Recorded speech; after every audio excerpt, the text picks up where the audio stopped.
Assalamualaikum warahmatullahi wabarakatuh. Salam sejahtera untuk kita semua.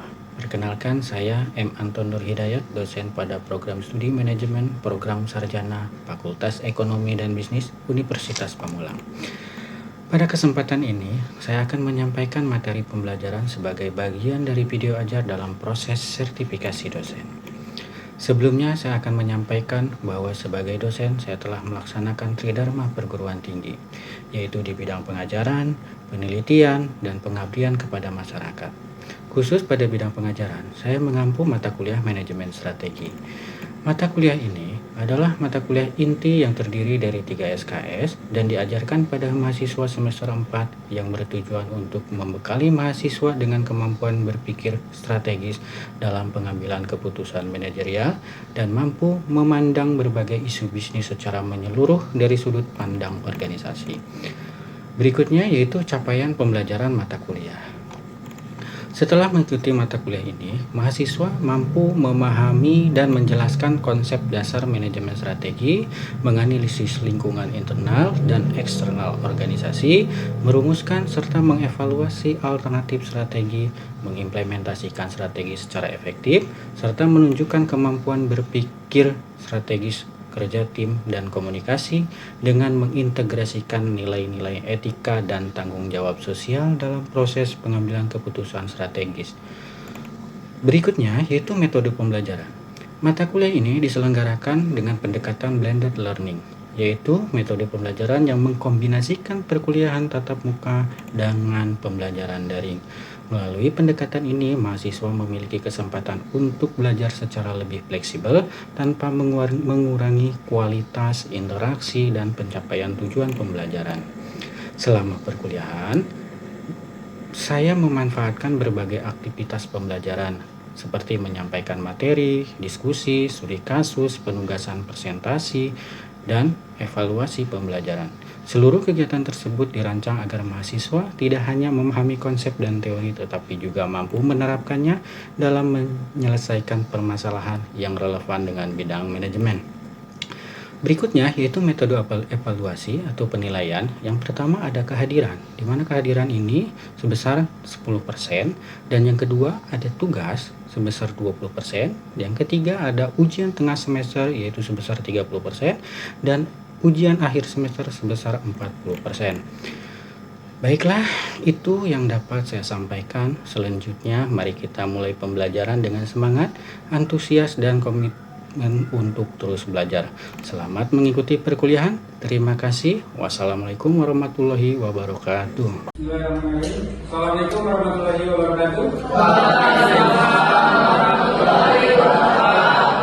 Selamat siang semuanya. Bagaimana kabarnya hari ini? Semua ya? Alhamdulillah. Baik, kita lanjutkan pertemuan kita ya, mengenai mata kuliah manajemen strategi. Ya. Pekan ini kita akan membahas mengenai analisis lingkungan internal. Ya. Baik, sebelum kita lanjut kepada materi, ya, sebelumnya saya mau absensi dulu kehadiran dari teman-teman semua. Ya.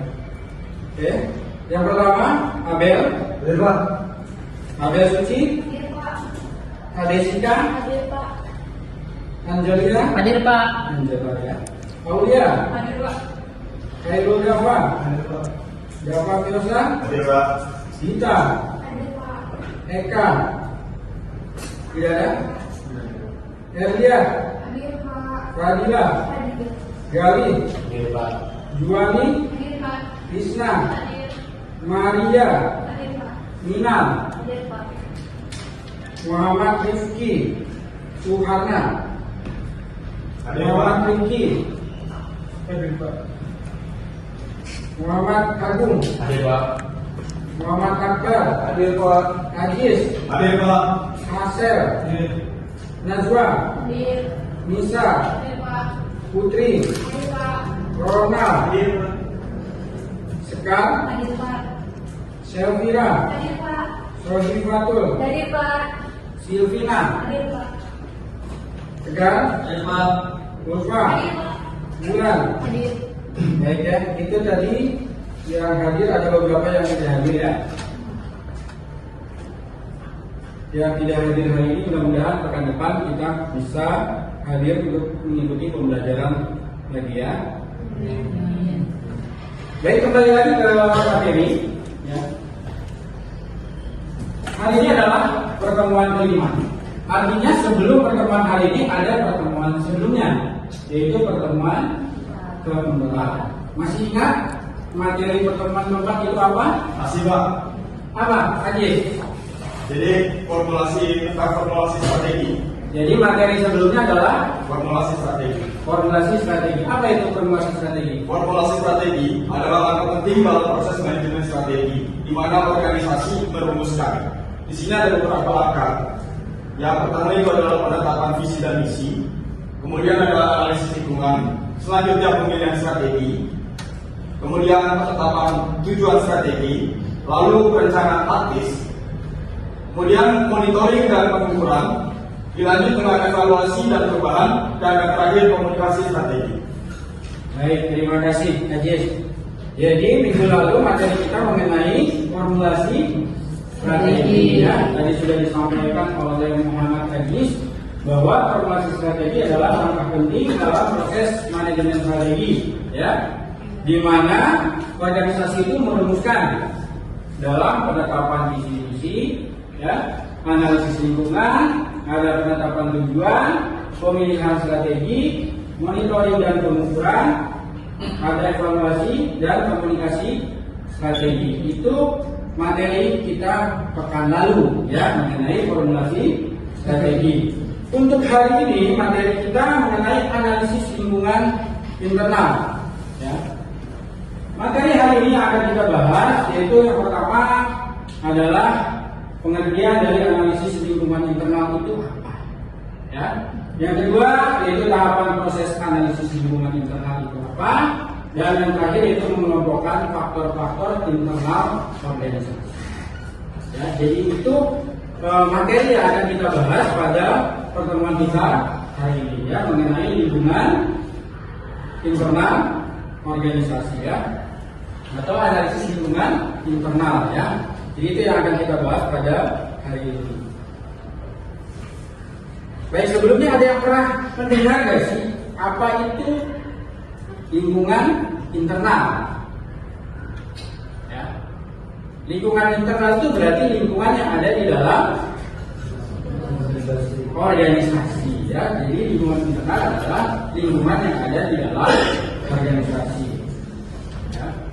Dan lingkungan ini penting untuk kita analisis ya. Lalu apa sih analisis lingkungan internal? Analisis lingkungan internal merupakan bagian penting dalam perencanaan strategi ya, yang berfungsi untuk menilai kekuatan dan kelemahan organisasi secara menyeluruh.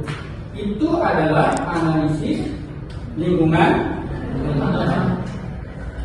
Lebih lanjut menurut David ya, dalam bukunya pada tahun 2017 untuk merumuskan strategi yang efektif ya, bahwa organisasi harus memahami sepenuhnya kondisi internal mereka ya, termasuk apa?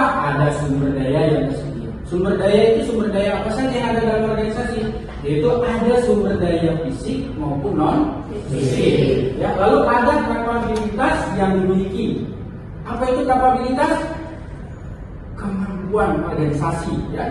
Lalu struktur yang ada, itu struktur organisasi ya. Proses ini memberikan wawasan tentang area yang perlu diperbaiki dan peluang yang bisa dimanfaatkan dalam organisasi. Jadi dengan analisis lingkungan internal ini ya, perusahaan bisa mengetahui mana yang harus diperbaiki dan mana yang harus dimanfaatkan. Itu mengenai analisis lingkungan internal ya. Lebih lanjut ya, di sini ada pengertian lebih lanjut mengenai lingkungan internal itu apa ya. Lingkungan internal adalah segala sesuatu yang berasal dari dalam organisasi yang memengaruhi kemampuannya untuk beroperasi secara efektif. Itu lingkungan internal ya. Hal ini meliputi ada struktur organisasi, ya, ada budaya, ada sistem manajerial, serta sumber daya dan kapabilitas yang dimiliki oleh organisasi. Itu adalah yang terdiri apa yang terdapat di dalam internal organisasi. Lalu pertanyaannya, kenapa sih kita harus menganalisa lingkungan internal? Seberapa penting sih analisis lingkungan internal ini bagi sebuah organisasi? Ini kenapa pentingnya itu apa? Pentingnya analisis lingkungan internal dalam manajemen strategi yaitu di mana analisis lingkungan internalnya dalam tahap yang sangat penting, ya, dalam perencanaan strategi karena memberikan wawasan yang jelas tentang kekuatan dan kelemahan organisasi. Jadi kenapa analisis lingkungan internal ini penting untuk dilakukan dalam manajemen? Itu mengenai pengertian dan apa sih pentingnya daripada analisis lingkungan. Sampai di sini ada pertanyaan? Izin bertanya, Pak. Ya, siapa? Nah, ya. Apa dampaknya jika organisasi mengabaikan kelemahan internalnya? Oke, terima kasih Minal. Pertanyaan yang baik ya. Mengenai apa tadi? Apa dampak jika organisasi mengabaikan kelemahan internal? Padahal tadi analisis lingkungan internal itu kan penting, dan analisis lingkungan internal ini kan untuk mengetahui kekuatan dan kelemahan.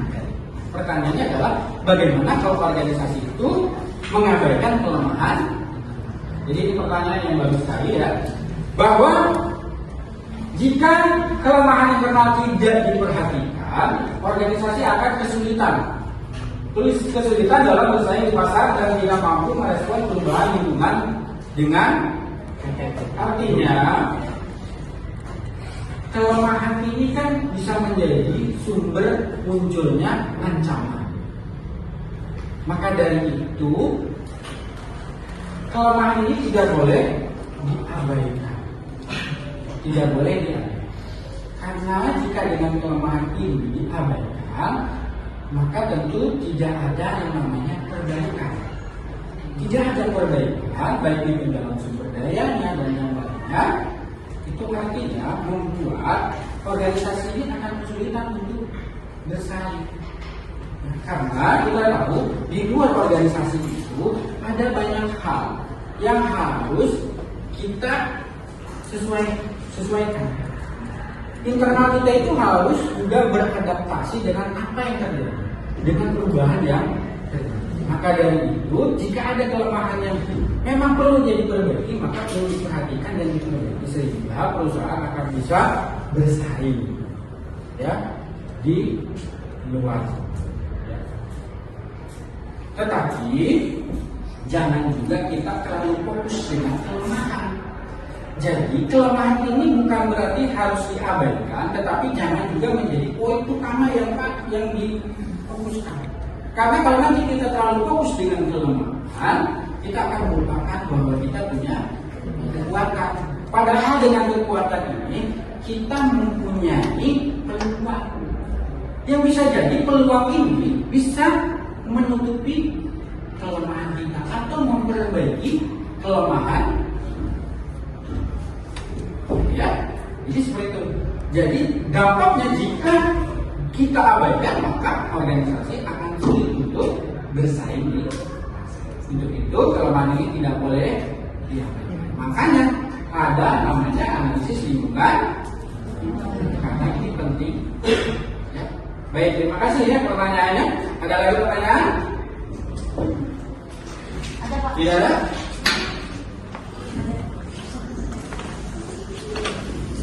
Tidak ada ya? Untuk ini berarti sudah bisa dipahami ya?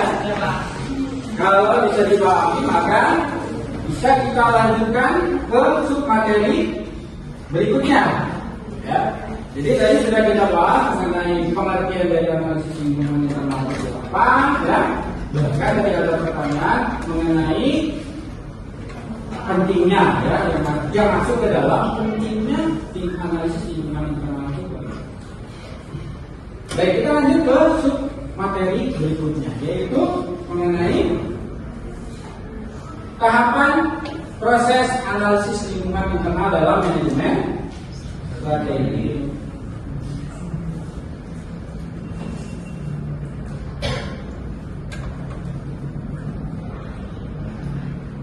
Kemudian, dalam tahapan proses analisis lingkungan internal dalam manajemen strategi ini, yaitu menurut Birch dan Robinson dalam bukunya tahun 2013, bahwa analisis lingkungan internal dapat membentuk organisasi untuk menilai potensi internal mereka. Ya. Mengidentifikasi, ya, apa yang diidentifikasi yaitu kekuatan serta menemukan kelemahan yang perlu diperbaiki. Berikut ini adalah tahapan-tahapan dalam proses analisis lingkungan. Yang pertama adalah identifikasi sumber daya dan kapabilitas. Apa yang perlu kita ketahui di identifikasi sumber daya dan kapabilitas? Yang pertama, kita perlu mengidentifikasi sumber daya. Sumber daya yang dimiliki oleh internal organisasi. Sumber daya apa saja? Itu ada sumber daya fisik dan non fisik. Sumber daya fisik itu yang bagaimana? Sumber daya fisik itu terdiri dari adanya perkantorannya, ya, ada fasilitasnya, ya, itu adalah sumber daya fisiknya. Kalau non fisiknya, yang non fisiknya yaitu seperti apa? Keahlian atau keterampilan. Itu termasuk dalam sumber daya non fisik. Jadi yang fisik, karena yang non. Lalu apa sih kapabilitas? Kapabilitas adalah kemampuan organisasi yang mengalokasikan sumber daya yang mereka miliki untuk mencapai tujuan organisasi. Ada organisasi yang memiliki sumber daya yang baik fisik dan non fisik, tetapi tidak memiliki kapabilitas. Sehingga ini bisa menjadi kendala juga bagi organisasi dalam mencapai tujuan. Dan begitu juga sebaliknya.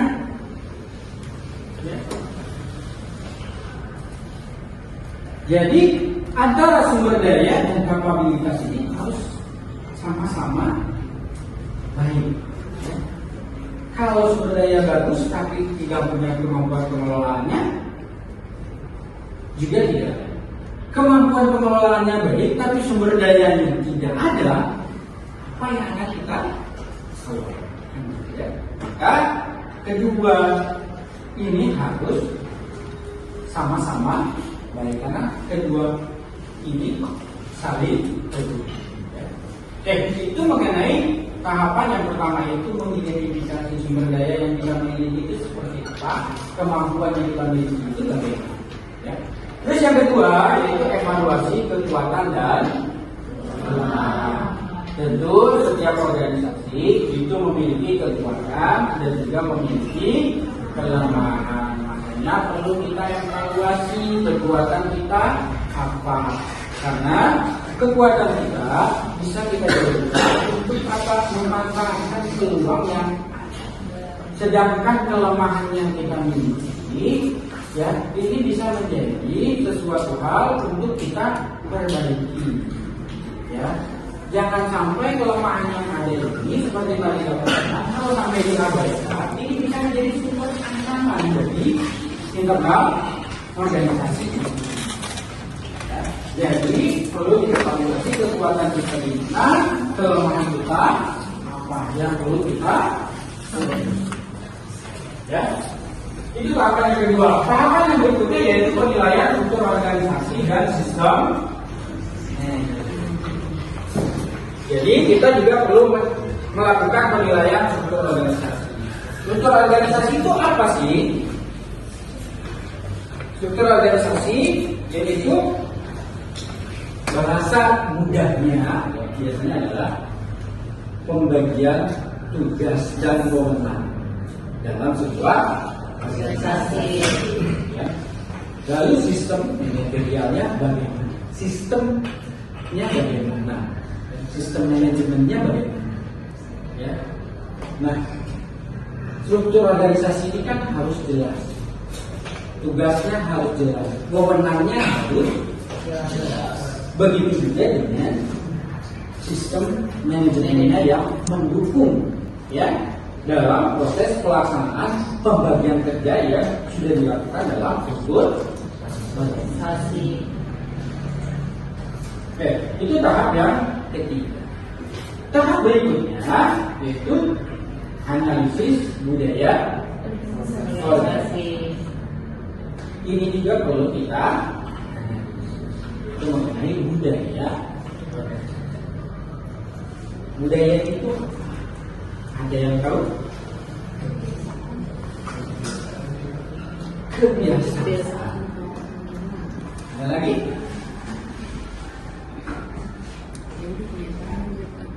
Jadi budaya organisasi ini tadi ada yang mengatakan bahwa itu adalah kebiasaan. Ada juga yang mengatakan bahwa budaya organisasi itu kan adalah sebuah norma-norma yang diyakini, ya, yang dilakukan secara terus-menerus dan dikatakan tadi menjadi sebuah kebiasaan. Dan juga norma-norma yang ada dalam organisasi yang menjadi pedoman, ya, bagi internal organisasi dalam kegiatan operasionalnya. Itu budaya. Itu norma yang menjadi pegangan. Yang pada akhirnya yang menjadi bahasa sederhananya adalah kebiasaan budaya. Jadi perlu apakah budaya yang ada di dalam organisasi itu sudah mendukung belum, ya, bagi internal organisasi dalam mencapai tujuan? Ya, perlu dianalisis. Bisa saja budaya organisasi yang ada itu ternyata tidak mendukung ketercapaian tujuan organisasi. Maka perlu dianalisis. Terus berikutnya yang terakhir yaitu pengembangan rekomendasi strategi. Biasanya dari strategi yang sudah ada, jika ada perbaikan maka berikutnya adalah ada rekomendasi untuk perbaikan daripada strategi yang ada. Itu tadi seperti tadi analisis lingkungan itu kan ada yang namanya kelemahan. Kelemahan ini yang perlu kita. Baik, itu mengenai tahapan proses analisis lingkungan internal. Sampai di sini ada pertanyaan? Ada Pak. Ada. Dengan siapa? Dengan? Ulfa. Oke, silakan Ulfa. Pertanyaannya, apa saja sih sumber daya dan kapasitas yang dimiliki oleh organisasi yang dapat digunakan untuk mencapai keunggulan kompetitif? Baik, terima kasih ya pertanyaan yang baik ini. Namun saya koreksi sedikit tadi bukan kapasitas tapi kapabilitas, mungkin ya maksudnya ya. Iya. Oke, jadi apa saja sumber daya dan kapabilitas yang dimiliki oleh organisasi ya untuk mencapai keunggulan kompetitif? Yaitu tadi ya ada sumber daya.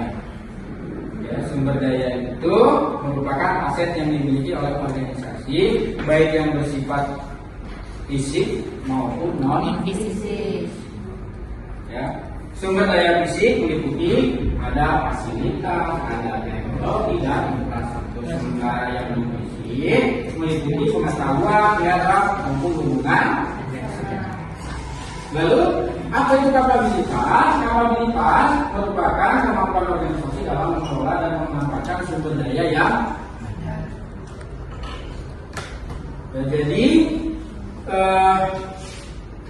pertanyaannya tadi apa saja sumber daya yang dimiliki? Yaitu yang pertama, sumber daya baik fisik dan non fisik itu harus dimiliki. Ya. Yang kedua yaitu kemampuan untuk mengelola sumber daya yang dimiliki tadi.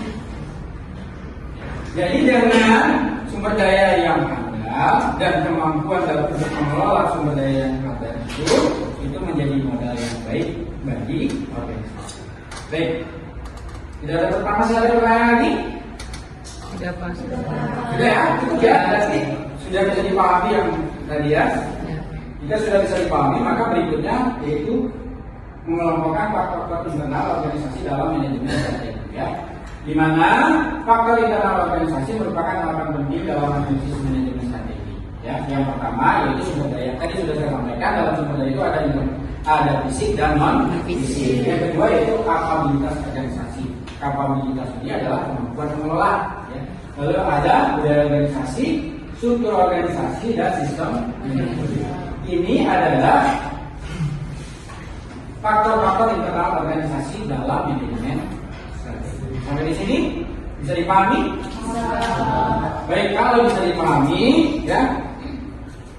Untuk materi kita hari ini saya rasa cukup ya, karena dari apa yang sudah saya sampaikan tadi dan beberapa pertanyaan dari teman-teman yang ada tadi, saya rasa sudah bisa dipahami ya, teman-teman semua, rekan-rekan semua. Untuk itu, sebelum kita akhiri pertemuan kita hari ini, saya akan sampaikan kesimpulan daripada materi kita hari ini. Jadi, kesimpulan dari materi kita hari ini bahwa analisis lingkungan internal merupakan bagian krusial ya dalam manajemen dan perencanaan strategis yang bertujuan untuk menilai kekuatan dan kelemahan organisasi secara menyeluruh. Ya. Lingkungan internal mencakup sumber daya, kapabilitas, struktur organisasi, budaya, dan sistem manajerial yang mempengaruhi efektivitas operasional organisasi. Melalui analisis ini, manajer dapat memahami kondisi internal secara mendalam untuk merumuskan strategi yang tepat dan efektif. Ya. Proses analisis internal diikuti identifikasi sumber daya dan kapabilitas, evaluasi kekuatan dan kelemahan, penilaian struktur dan sistem manajerial, serta analisis budaya organisasi. Dengan pemahaman tersebut, organisasi dapat mengoptimalkan keunggulan dan memperbaiki kelemahan hingga mampu menghadapi tantangan dan bersaing secara efektif di pasar. Jadi itulah kesimpulan materi kita hari ini mengenai analisis lingkungan internal. Ya. Baik, itu ya materi kita hari ini. Saya rasa cukup ya apa yang saya sudah sampaikan. Mudah-mudahan apa yang saya sampaikan ini bisa dimengerti dan bisa dipahami ya oleh rekan-rekan semua, ya, sehingga bisa menjadi tambahan ilmu untuk rekan-rekan semua ya. Dan mudah-mudahan apa yang sudah dimengerti dan dipahami ini, mudah-mudahan bisa juga nanti diterapkan di dalam dunia nyata, di dalam dunia kalian bekerja, ataupun mungkin nanti kalian menjadi pemilik usaha. Ya, baik, itu saja untuk kali ini. Terima kasih atas perhatiannya. Ya, kita akhiri pertemuan kita hari ini. Kita lanjutkan pekan depan ya dengan materi berikutnya. Terima kasih untuk hari ini. Mari kita akhiri pertemuan hari ini ya. Dan kita akhiri dengan wassalamualaikum warahmatullahi wabarakatuh. Selamat siang.